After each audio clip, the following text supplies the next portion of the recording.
So our guests tonight are no strangers to being on air. This dynamic power couple met during their career in broadcasting. So, by the end of the show, they may end up hosting this. One tap on the studio window turned into 40 years of marriage and some pretty exciting adventures. Now, one of the many things that Toby and Diane have in common is their passion for helping others. That is by far what shines the brightest. Now, Toby has spent over 30 years in public service. He's literally dedicated his whole life to giving back and to helping those around him. And these two were there the moment the ALS Association's Greater Chicago chapter was created, and they have been there every step of the way ever since. They've experienced firsthand what ALS can mean to a family and have been on a mission to cure ALS and to focus on patient care ever since. Now, here to share their incredible stories and to share how the Chicago chapter was created, please welcome board member, vice chair of the ALS Association's Greater Chicago chapter, Toby Kucharski, and his wife, the CEO of his life, Diane. Hey, Susan. Hey, guys, welcome. We're joined by CEO, by the vice chair. We've got some fancy people on the show tonight. Well, I'm so excited. No one fancier than you. Oh, flattery gets you everywhere. Thank you. I paid him a lot of money before the show to say great things like that. Well, you guys are just the cutest. I love you so much. And you've been married for 40 years. That is amazing. First of all, neither of you look old enough to even be married 40 years or to have a daughter. Yes, we paid you to say that. I know. I love this. Just love going around everywhere around here. So 40 years. I mean, did you have any idea? I love this story and how you met. I want you to tell us how you met. And did you have any idea that Toby, that knock on the window, the door in the studio from Diane would turn into this 40 years later? Oh, no, because somebody thought it would be cool to play hard to get on top of that. Yeah. So, this knock on the door. Hey, how you doing? Good. How are you? Can you play a song? Yeah, that's what I'm doing here. What song do you want? So, okay, yeah, we can get to it. And about an hour later, she came back. I said, all right, you want to go? I get off the air at 10. Do you want to go get a cup of coffee? I don't drink coffee. All right. Can I take you to lunch? I don't eat. And after I said that, I realized how stupid that sounded. I said, well, all right, I got a class this afternoon. This was at the college radio station. Okay. So after class, you want to go grab a beer or a drink? I don't drink. I said, well, all right, well, I've played your song for you, and if you want to do anything else, give me a call. You know where I'm at. And but another hour passes. She said, well, I suppose lunch would be okay. You caved, Diane. You held on. You put up a real good fight. I did. Well, and I realized, some of the things I said were silly. But I love a good love just how it is. Though. I think this is so cute. I mean, ha. He got you. And then, like I said, 40 years later, and you guys have been on so many crazy adventures together. I think that's so crazy. It all just started because of, do you even remember that song, Toby? Do you remember the song she requested? I want to say Turning Japanese. No. I'm turning Japanese. Yeah.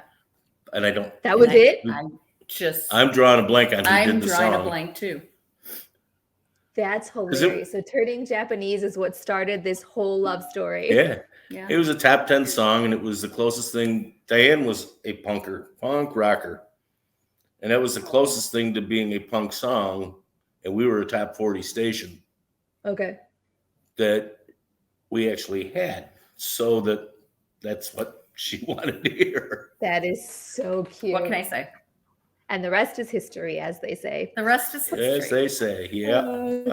Gosh. Well, life absolutely works out in some of the craziest and most mysterious ways. So actually, many years ago, another one of the mysteries in your lives, Toby, your father, Ed, started this, something happened in your family that started this ripple effect that changed the course of not even just your family's life, but it's impacted so many people's lives.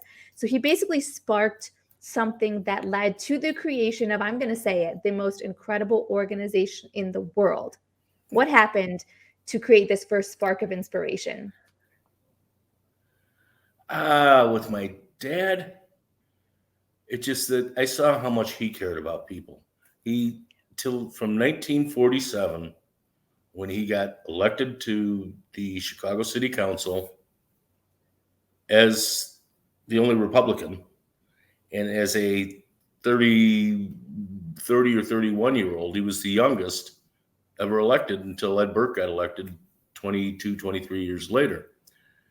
And he always gave back. He was still in office the night he died. So he'd never really retired.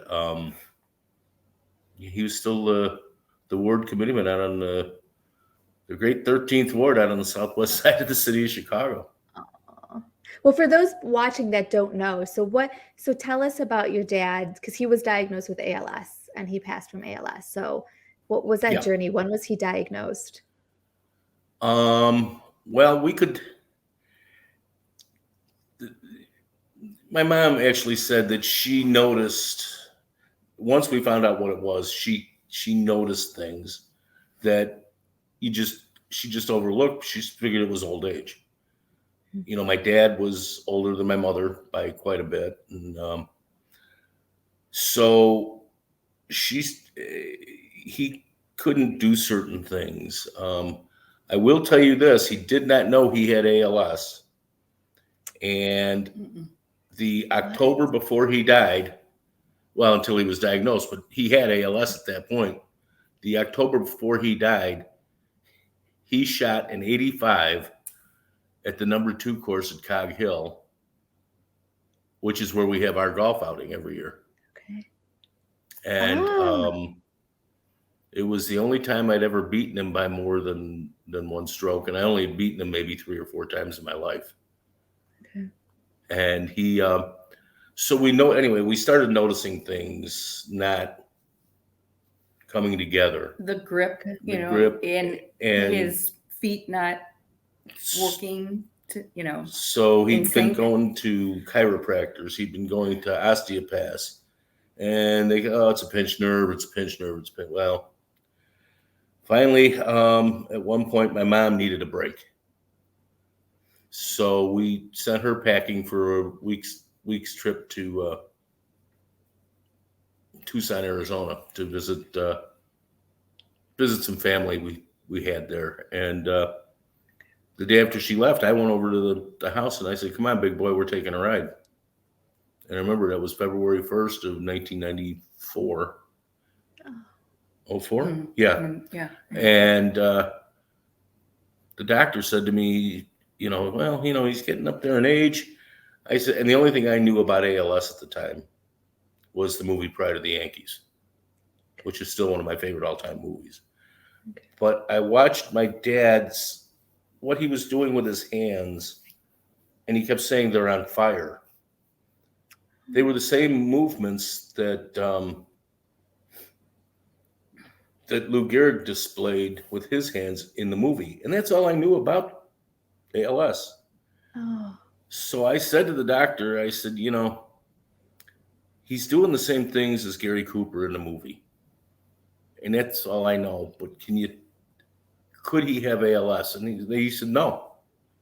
At that time, conventional thinking was white males, 35 to 50.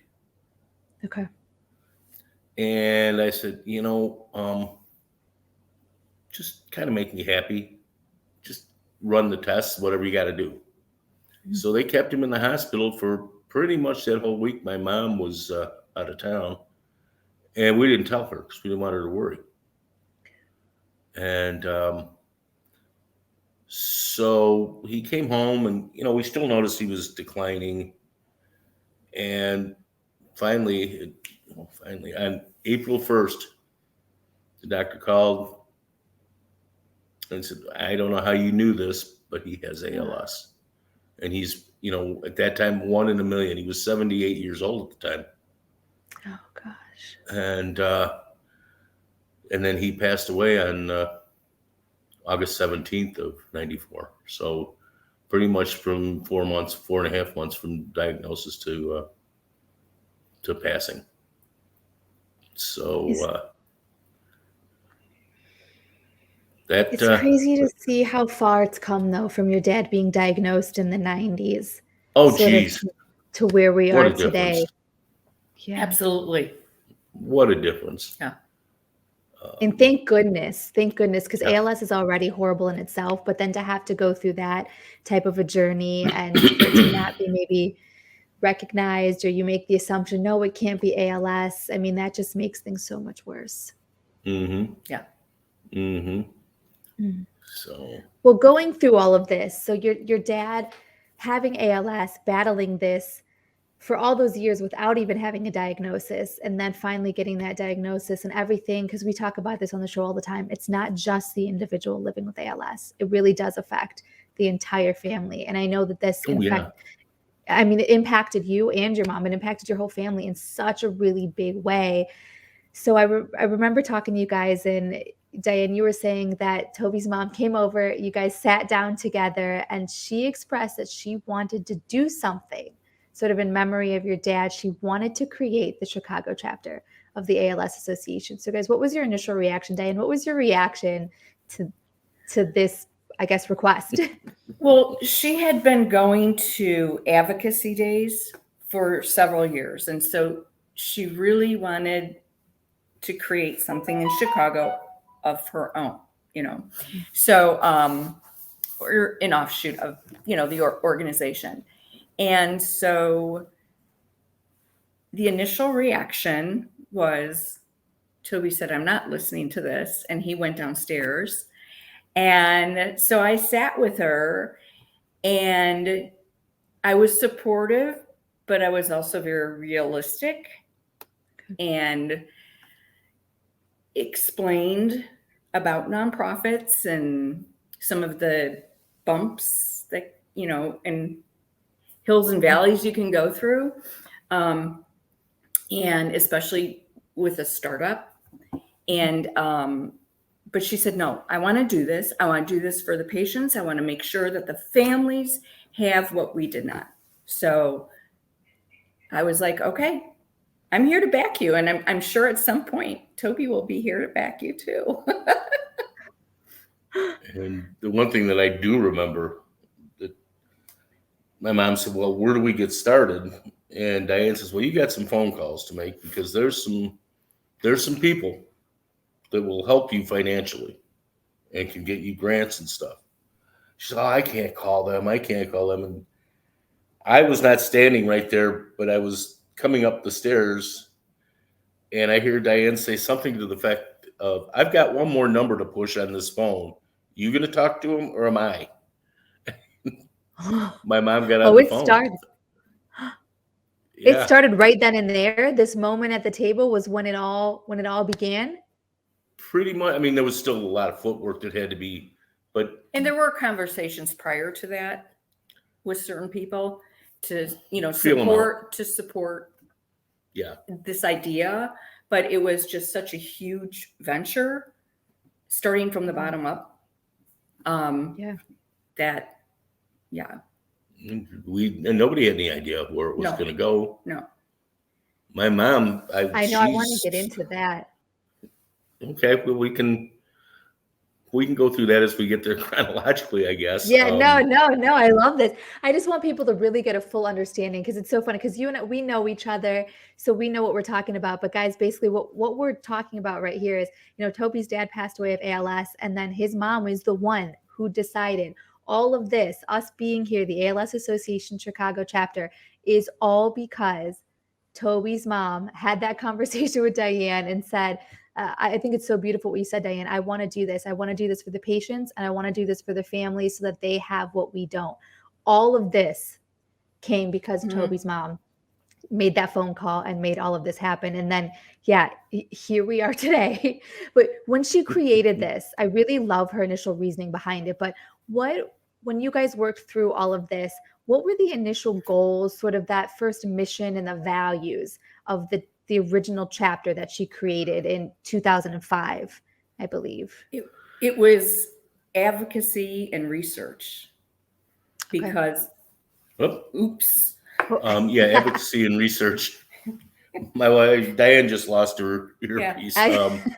Advocacy and research, and treating people right. Helping families get through, something that's really challenging. But we, again, when they were sitting at the table, they didn't know what do we do next, and so they reached out to the national office, and Dad had already started prior to through the advocacy days and stuff that my mom was there, and my dad had been a very prominent political figure in Chicago and the state of Illinois. So when sweet little Martha shows up on Capitol Hill, like the freight train that she could be, nobody said no to her because they all knew her because of years of dealing with my dad. And it was both sides of the aisle. Nobody said no to Martha. So much to my chagrin, when after my mom passed, and I'm getting a little bit ahead of myself, but a lot of these people said, well, what are you doing here? I said, well, Mom passed, and I felt the need to carry on her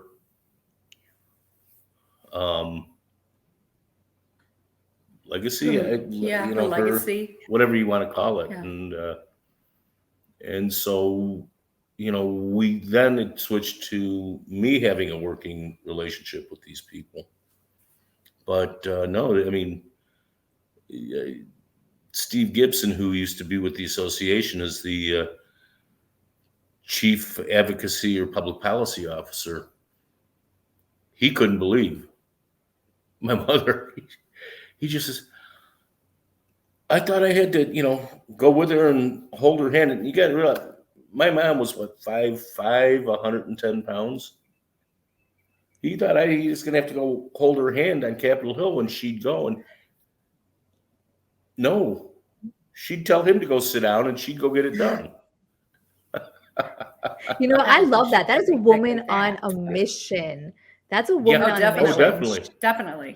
Definitely. I love that. There was absolutely no stopping her. Do you even think that she had this vision in her head of where she wanted the chapter to go? Was that what she was fighting for? I'm not so sure. I don't think it was necessarily just the chapter. I think it was more, again, the families. She was thinking back on supporting the families and also the people that have ALS. It's a combination. There was nobody offering in Chicago what we offer. And that was a very hard for her. Okay. And she didn't drive, which probably a pretty good thing, because when she did drive, she wasn't very good at it, let's just say. And always in a hurry. And there were no support groups down in the city. You couldn't get a bus out to the burbs. She didn't want to be taking a bus or the L or even Metro, especially in the winter months after dark.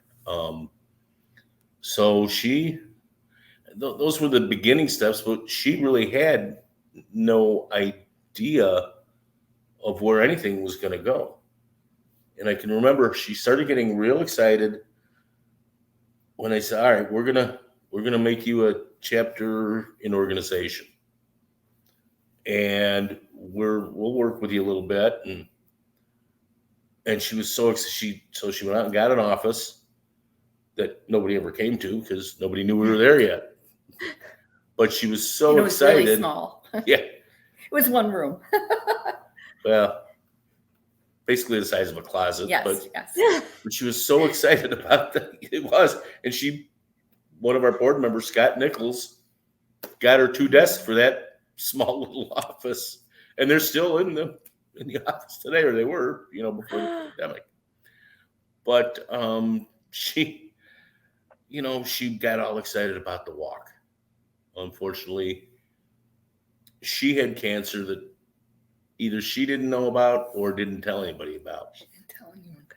And so she never got to see the first walk. She passed away in February of 2005. And our first walk was June 25th of 2005. And we did that in honor. My daughter's birthday is June 25th. My mother's birthday was Christmas Day. So this was kind of like her half birthday that she didn't get to see. And it was her mother's birthday. And it was her mother's, my grandmother's birthday was June 25th as well. Aww. So So of course you can see us when that first walk, and I'm just crying, just the whole thought of, it was that date. The date, it was very emotional. I mean, because my mother was everywhere. I mean, you could just feel her presence everywhere that day. And it was 95 degrees with 90% humidity, and we were down. We had a tent set up next to, or just across from, I should say, the Montrose Harbor Bait Shop. The refrigeration broke that day. So our first walk, it stunk. It's pretty bad. It was. But we just had to think of the positive. But everybody just kept moving through. And so that was her. I mean, that's what she was looking so much forward to, because really at that time, we didn't know. And if we didn't bring in money, we weren't going to be around. Yeah. So that first, I called our original board president or chair, was my oldest and dearest friend, Jamie O'Connell. And that's how I met our current president CEO, Julie Sharp. She was working for him. Okay. And so I called him and I said, listen, my mother's going to call you. She has started this nonprofit and she needs a board. You've got some board experience and you got to take care of Martha on this. And so he stepped in and did, and he built the board. Some of the people are still around that you know. Christine was there at the time, Churchill, Vicky Geist, who's no longer on the board with us now, but I'm trying to remember who else might still. I think that might be it. It was small. But Julie was on our board. Mighty. Yeah. I like that, small but very mighty. Mm-hmm. Yeah. So we set off for our first walk, and we literally had more volunteers than we had walkers.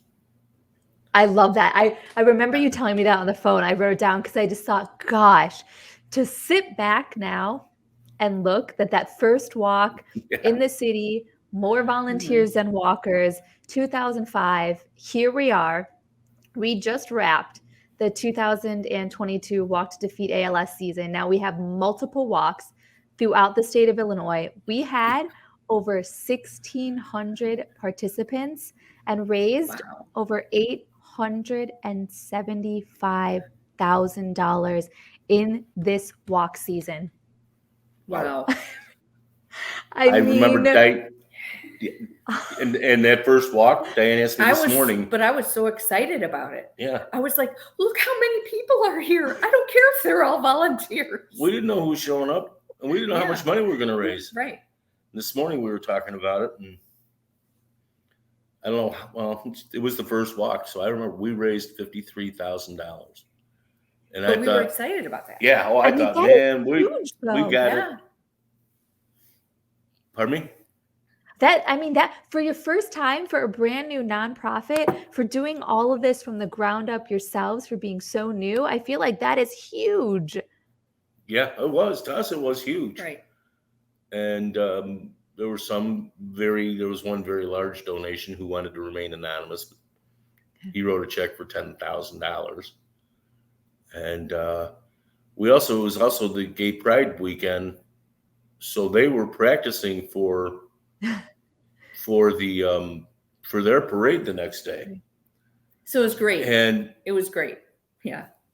So they were coming up, and what are you guys walking for? And as people, oh, we're walking for ALS. Oh, that's a terrible disease. They were coming up to the tent and donating money. I mean, it was almost surreal. And, no, I think it meant to be. I think it meant to be because it sounds like the magic that I see or that I get so excited to tell people about, that is the Chicago chapter of the ALSA. It sounds like that magic was there from the very beginning. There's something about this group of people, the people that believe in this, your mother, Toby, your family, putting that all together it's just the perfect cocktail of all that this is. And it started from the very get-go. Yeah. We've never stopped. No. We've never stopped, and we never had a down year from the year before. But that's a tribute to the staff we have. So we were able to, after that first walk, we had enough money, we were able to hire office. The executive director. Right. And unfortunately, that didn't work out so well. And so we had to make a change. And I was arguing a little bit with Jamie about it. He was the board chair, and I had just basically come onto the board after my mom passed away. And the language got a little hot and heavy, but I said, man, I wish we could clone Julie Sharp, who works for you. And there was just dead silence. And he goes, well, what makes you think that? And I said, if she can keep the O'Connell brothers from killing each other in the family business, she's the right girl for this job. And he goes, geez, I hadn't even thought about it that way. Well, let me think on it.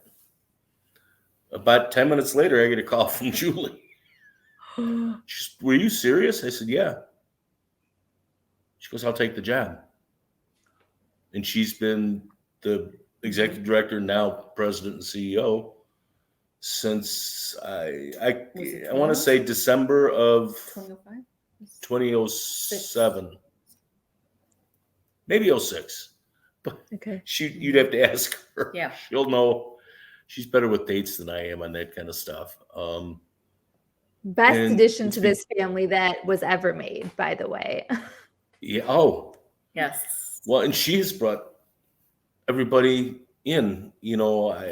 I get a lot of credit for stuff, but it's not me. It's the staff. It's the staff. It's They're people amazing. like you. Yeah. The volunteers, the ambassadors. Yeah. The staff, though, if your staff isn't worth anything, people aren't going to keep coming back to see them. Right. And people aren't going to keep donating. And I don't care if you're the switchboard operator or the president and CEO. Yeah. It takes everyone working together, whether you're a paid employee, a volunteer at the local level, a volunteer at the national level. Yeah. And we can never lose sight of the fact that we're here for the patients and their families and their caregivers. Because when you do that, then you're in trouble. And absolutely. And I love. Yeah. I love that it's sticking to that same core value that your mother started, that same reasoning behind what was so important for her to make the Chicago chapter. Here we are all these years later, and that is still the driving force, taking care of the patients. Mm-hmm. And We've never lost track of that. We never got off. And and the families. Right. And their families. And the fact that it's all free. I still get butterflies in my stomach when I say that, because what services are out there? What organizations are out there doing the things that this chapter is doing? I have to say, not many. I mean, all the things you guys are really, really making sure the patients, their families are taken care of, the research is getting done, equipment's getting provided, support groups are there, that all the tools are in place to make this journey the best it can be, the best of the worst situation is what this chapter is giving these families. And it's doing it all for free. This is huge. Well, ALS is an expensive disease. Yeah. They couldn't, only the wealthiest of the wealthy could afford care if they didn't have insurance or if they didn't have, the wherewithal. I mean, it's, I don't know the exact numbers, but, just some of the equipment that they need is just simple equipment is very expensive.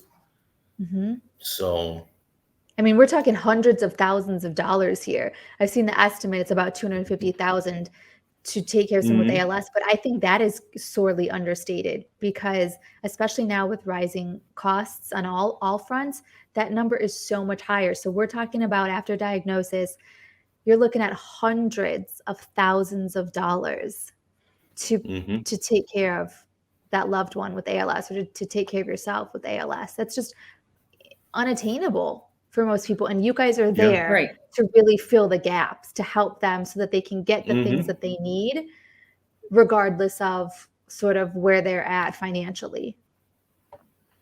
Well, and I think if you think about it, every person that has been diagnosed with ALS, he has a different journey. Yeah. It can either be short, like my father-in-law's, or it can last. And then that's when you start talking about these massive costs. It's just really crazy. So yeah, my dad 4 months, Dr. Hawking 26 years. I think it was even I mean, it was a long time. Decades. Yeah. Decades. So, and the other thing is, if I didn't follow through, I think I'd get struck by lightning. Yeah. I know.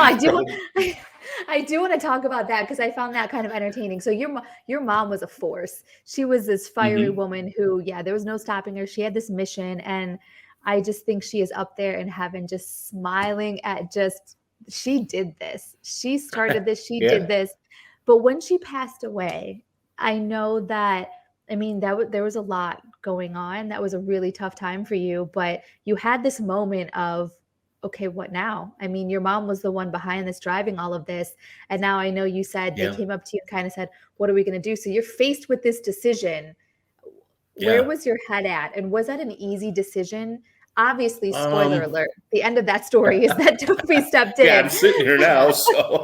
Exactly. We know how that ended, but what was that process like? Yeah, unfortunately, my mom died 8 days after she was officially diagnosed with cancer. And it had been about a month of in and out of hospitals and this that diagnosis and misdiagnosis. And it was nuts.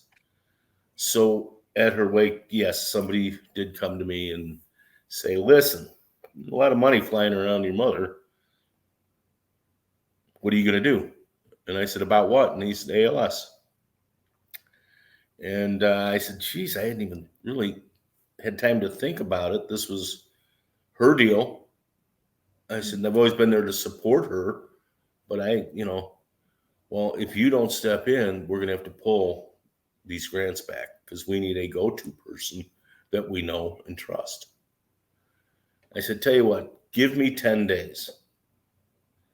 And at that time, our board chair, Jamie, was standing next to me when this conversation was going on. And he put on the high pressure for me to join the board and get involved. And he kind of said something to somebody at the national level, and they put on the high pressure sell.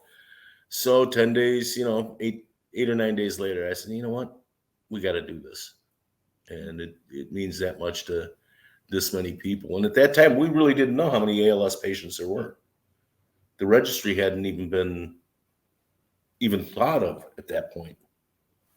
So that's how I got in full with the jumped into the deep end with the, eyes not fully wide open. I really wasn't sure what I was getting into. And, unfortunately, a lot of times you hear about the nonprofits can be very shark-infested waters and political and all. I said, geez, I'm Ed Kucharski's kid. I grew up with the original Mayor Daley. I grew up with these guys. I can handle it. Well, I've learned a lot in the last 15 years or whatever it's been, because they're not. Nobody's. I'm not calling anybody anything, but it's just a whole different atmosphere. But they all like to think they're politicians. Well, at the end of the day, we're all coming together. I think the most important part is, like, you did it. You stepped in. You clearly made, I'm going to go out and say it for you, the best decision of your life. Because this is the best decision right here. Okay, that's fair. That's fair enough. I'll take it. Second best decision of your life was stepping up to the plate and keeping, like you said, keeping your mom's legacy going, keeping your dad's legacy and memory going. And then look, I mean, do you ever just sit back and it hits you that, holy smokes, this is what the Chicago chapter turned into. These are the participants we're getting. These are the volunteers. This is the amount of money we're raising and the amount of families we get to help. How does that hit you? We talk about it, and Diane and I do. It's always there, but it's never first and foremost in your mind. But something will come up, or you'll see something on TV, or you'll hear something, and wow, I guess we did do all right. We did that. We've always done what came naturally to us, what our instincts told us to do, and what we know how to do. Yeah. Could you have predicted this though? Back in 2005, even 6 and 7, when this was starting out, did you have any hopes? Did you sit back and think, man, it would be really nice to get, to raise this amount of money or to have this many volunteers? Did you ever have an idea of where you wanted it to go? And how does that compare to looking where the chapter is today? The thing I always wanted to see is the chapter continue to grow. I never wanted to backtrack. I didn't want to stay static or stagnant. And we've done that every year. Yeah. I never really put a dollar figure on, I'm not going to call us successful till we raise, 20 million a year. Yeah. So, and this is donor dollars. It's not like they have to give to us. Right. Yeah. But if you have a solid, organization that's going to support not only the people with ALS, but their families, you're going to have more and more donors coming. You're going to have more and more people spreading the word. You're going to have more and more people who get involved. It's the patients' families that are our largest donors. They're the ones going out knocking door to door. Will you support me in the walk? Will you support me if I do this in the run, and so on and so forth? So we're all in it together. It's funny because I'll during the winter when we don't get a chance, now we do have First Look for Charity. So we do have some of the patients and their families come to that. But that's usually when all the heavy duty meetings go on. Okay. And that drives me crazy. And I can't wait till the first Saturday in June with the walk to be around the patients. Mm-hmm. I look forward to that. And my whole mood changes.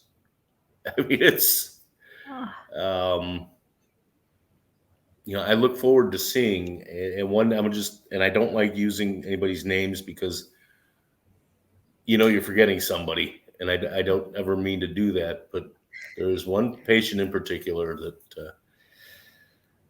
I love to see every time I get a chance to see her, and that's Kate McEnbrock.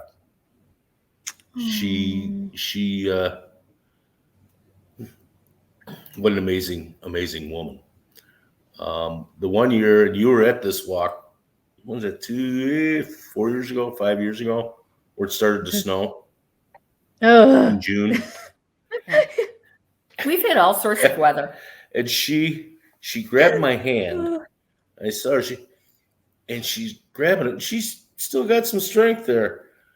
And her diamond ring, the post, was gouging into my finger.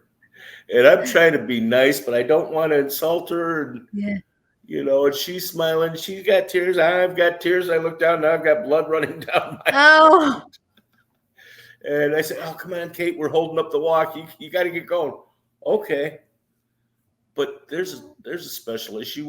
There's a picture of me and Kate at one of the galas. She wanted to dance, and she was not going to take no for an answer. Love it. So we found a slow Sinatra song, and we had a dance. And then she really wasn't ready to get back into her chair yet. And next thing I know, she's got my tie, and she's got it in her mouth. She goes, oh, this will make a great picture. Well, and she saw me with my camera, and so she did that, and so I'm taking pictures. It was pretty funny. But it's that resiliency with 99% of our patients. It's true, and that's many other diseases. It blows me away. I get excited to see them.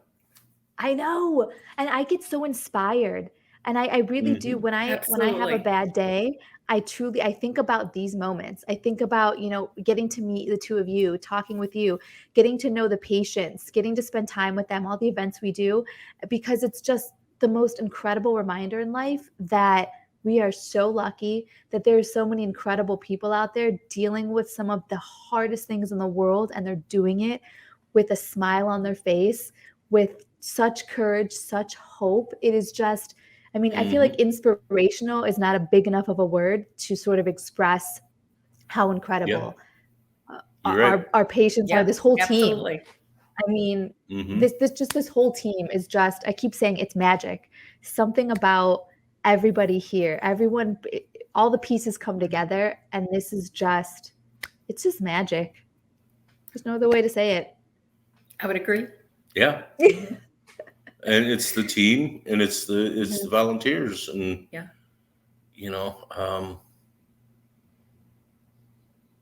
and none of it happens without them. And it's the family. It is this crazy, amazing family. Like you said, Toby, they are out there. They are relentless, knocking on doors. They are our walkers to be able to raise $875,000, especially in where the world's at right now. That is no small feat.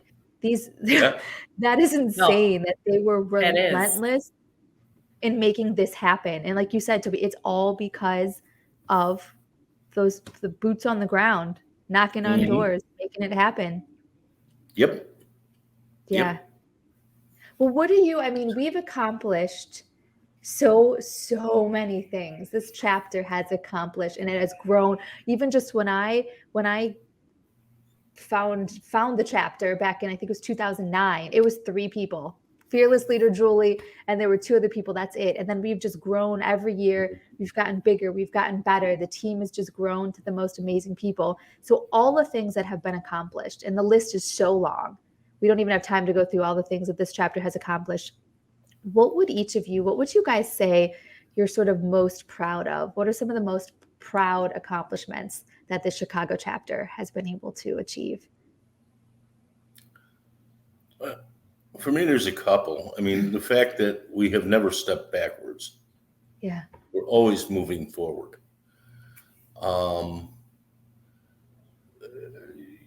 The way we've adapted through the years, the staff, we lose one person, we bring somebody else in that does twice the job. It's been amazing. When the pandemic hit, everybody's like, oh, what are we going to do? We can't have our walks. We can't do this. Here comes Kendra thinking out of the box. We're going to do neighborhood walks. Yeah. Which is amazing. And we matched what we had done the year before. Yeah. We actually exceeded what we had done the year before at the Chicago walk. I'm talking in Chicago. I'm not. Yeah. I don't honestly remember what the downstate numbers were. Yeah. But it was unbelievable. And to the point where Forbes magazine did an article on her about this. What? Yeah, you'll have to ask Kendra about it next time you talk to her. Yeah, I mean, makes so much sense. I'm on board that Forbes picked up somebody from our chapter. Of course they did. Jumana has rewritten the book on care services, not just locally, but at the national level. Yeah, just amazing. I was, so as long as we keep growing, the sky's going to be the limit. But until one day, we can all get on Season Sunflower Hour and celebrate that we have found a cure, or if not a cure, at least let's make this a livable disease. Yeah. And let's hope it's in the next 5 years, 5 to 7 years, because that's part of what the national motto is, or whatever they call it now. A livable disease by 2030. So when I hired Julie, another great thing I was able to do, I just talked about Jumana. At the national level, I spent 3 years. The first year as the vice chair of the Board of Representatives, and the next 2 as the chairman of the Board of Representatives. And I was able to make selections to the committees. And the first year I was able to put Jumana on, and she hasn't left. And the changes that she has instituted, not just with the chapter, but at the national level, is just amazing. And how smart, how funny, it's this team. Yeah. And what they've accomplished together too, I think is so everything they've accomplished at Capitol Hill, everything they have accomplished with, service men and women, veterans, and getting all of those things handled and recognized and helping make that process so much easier, having this national registry, just all the things that they have been able to accomplish. And we have endless stories of patients that come on the show and say, I was in this situation, I couldn't get this. ALSA swoops in, gets it done. Or just the things that they're able to do blows my mind. So I know that's an impossible question to even answer. What are some of the most proudest accomplishments? Because every one of them, that's what's crazy about this group. This organization itself, every accomplishment that they achieve, it's not just, oh, wow, pat ourselves in the back, we did something good. No, that accomplishment has impacted so many people's lives in such a big way that it's just, I get goosebumps thinking about what this chapter has accomplished and what your family legacy has turned into. This is a funny story because it has worked out. You were just talking about the registry. And in 2000, it was advocacy of 2007. So, and Barack Obama was a rock star in the Senate. And I had one of the biggest fights and one of the biggest problems we faced with the registry was everybody just thought that the CDC was tracking it. And they weren't. Because you've heard the saying, oh, it takes an act of Congress to get this done. It takes an act of Congress. Congress has to tell the CDC what to do, what they can and can't track. Okay. So we're in DC for advocacy, and we do share some territory in Illinois, half the state, with the St. Louis chapter. So as you can imagine, there's quite a bit of a few of us in this room. We go walking in, and Senator Obama is sitting in his conference room, and it's got a big plate glass picture window, and he sees us come in, and I don't know, Nationals put a television crew with us that day to, well, let's show everybody how it's done from the grassroots level. And Obama looks up at me, he sees me, and he points. Then he points to the back. Uh-oh. He's in trouble. I've gone and pissed off the senator. And then this little girl comes around the corner from the back, and she goes, "Mr. Kucharski," yeah, that's me. The senator would like to have a word with you. Uh-oh. Okay.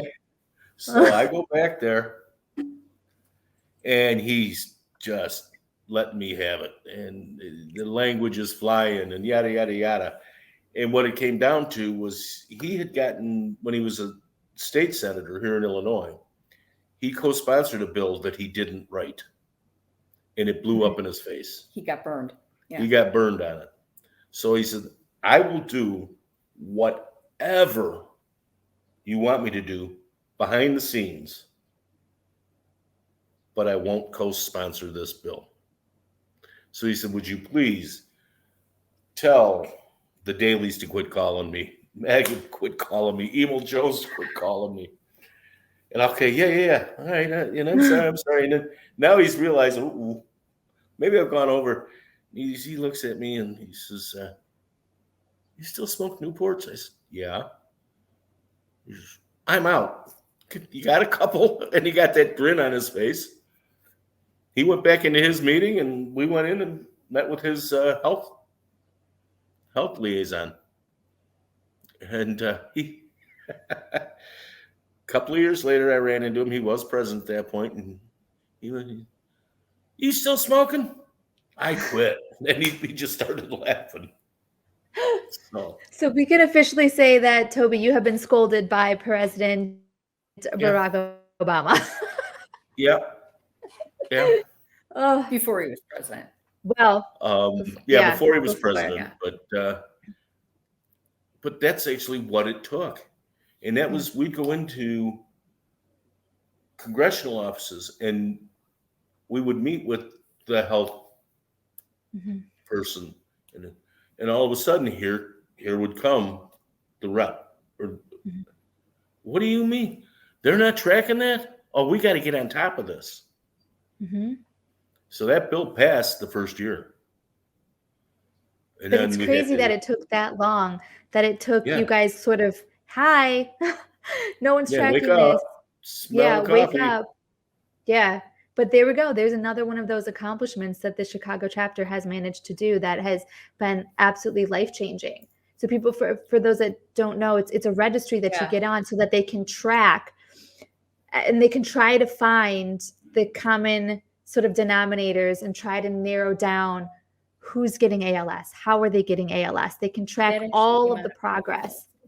Yeah, that's advocacy. Right. It's right. Yeah. You it know, didn't actually come out of Chicago. Yeah, it was the whole. Yeah. It was advocacy. But Chicago, and that was the year that Bobby Rush's chief of staff, who is now retiring from Congress, she just looked at me. She says, "It's you guys that brought the Illinois delegation together, whether they're Democrats or Republicans. We don't fight anymore."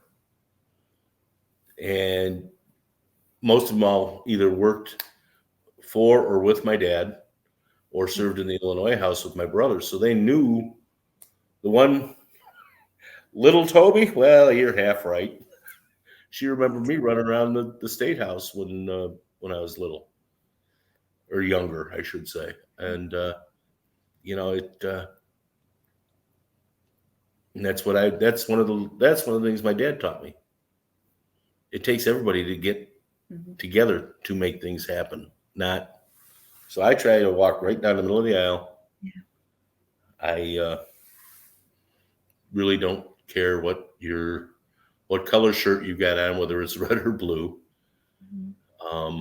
Because you know what? ALS doesn't know. It doesn't care. It doesn't care.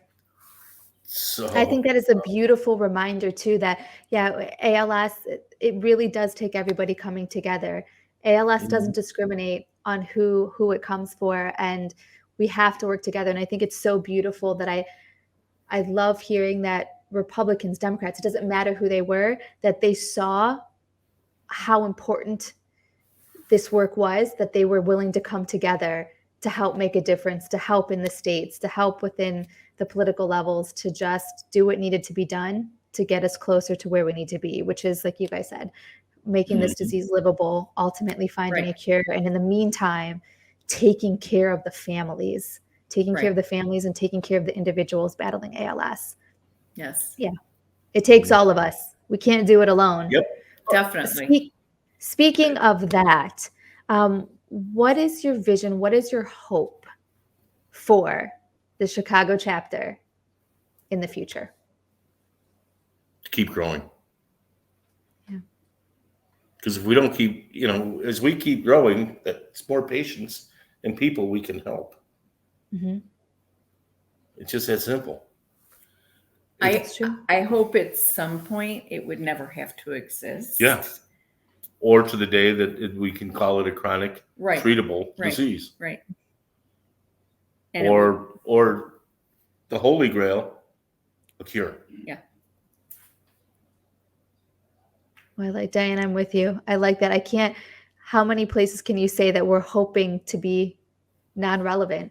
We're hoping that we get to close the doors and that there's no longer an ALSA Chicago chapter because we have cracked the code. Because we're not needed. Right. Yeah. I mean, and Toby and I have talked about this many times. It would be, as much as we see this growth and it's helping, people, there's also this wish that it would be nice to have some cure, something where it does become either chronic or it can become manageable. It's something that is not needed. And support groups, sure, but yeah. Well, we're going to get there. Yep. We are. If there's any lessons from tonight's episode, you guys, it is that your family can basically make the impossible possible. So if there is any organization, any group that's going to get it done, it is this group. It's this group of magical people. And you need to count yourself among that. I met you in 2009. There was a little fundraiser you were throwing in Schaumburg that we came out for. Met your mom and shook some hands, and we raised a little bit of money that day, and we had a wonderful time. And then you became a volunteer, an ambassador. Now you got the podcast. Yeah, I mean, this is great to have. You've always been so positive and so warm and welcoming, and just so sweet. All our hopes for you are that your hopes and dreams come true too. I mean, I'm living it. You have no idea. I am absolutely living it. And that first time back in 2009, I'm telling you, it came from just a phone call, a Google search, and calling. And Julie Sharp, she answered the phone. And I said, gosh, what's going on over here? What's this Chicago chapter about? How can I be a part of it? And that was my best decision I have ever made, because this is the family that I'm never leaving. And I think once you've been touched by ALS, it blows my mind, the people that get involved and put their whole heart into this that haven't been directly touched. If you have, people will understand this. You can't help but help. You have to. You have to be a part of this. You have to be a part of this fight. And to thank you for even including me in this family, because it is the most exciting family I've ever been a part of. And darn it, you can channel the inner Martha, channel your inner mother, because there is no stopping. Nothing will get in the way when I'm on a mission to educate people, to spread awareness, to tell them what the chapter does, to explain what ALS is. It's going to get done. Yeah. We're going to end this together. Yep. It's happening. Sounds good. I know. Well, you guys, I don't know how we blinked again and time just disappeared. So Toby, Diane, is there anything before I have you give the last thought? I do really want to bring this up. So Carrie Ricky, she is one of our Sunflower Hour family members. We love her to death. She lost her husband, Mike Ricky, to ALS this past December. Mm-hmm. And so she has just been a rock star. She just had an event where she raised some great money in his honor for the chapter. So she's watching the show tonight and she's loving you guys, learning the story. So she had this to say. She is sending you so much thanks. You can do that on behalf of our family and all the other families they have experienced at ALS. They want to send a huge thank you to you. Thank you. To your family, to your mom, and to everyone for creating the Chicago chapter. Thank you so much. I second that. Carrie. We are so grateful for you two, for stepping up to the plate, Toby, for having an incredible family who had this vision that grew into what this is today. Diane, for taking on this adventure as well. You guys just stepping up and doing all that you do to keep this chapter moving forward and growing. Thank you guys so much. Anything you want to say, Susan, to everybody before you take off? Let's keep going. Love it. Let's keep going. Yep. We'll see you back next year and we can look back at the 2023. That'd be really fun. Yeah. Yes. Yeah. I don't think I'll have any more hair than I have now, though. So. You know what? Never give up that dream. Now, you can remember when I first met you, I did have some. Not much, but I had some. I know. We're going to have to go into the archive for the next time we talk to you because I really want to see some of these photos from that first walk in 2005 and from over the years that things have progressed. Because Diane, you did mention that you take a photo every year to see how this grows. Julie's phenomenal at keeping those photos too. I love it. We're going to have to dig deep into the vault and we'll have another year recap. No, we will. And we'll celebrate just have where we've come. Little pictures everywhere. Of each walk. I love that. Thank you, Susan. Thank you, Susan. Thank you guys so much. I will see you very soon. And Sounds I good. love our family. Yes. I know. It's wonderful, isn't it? Bye-bye, everybody. Bye.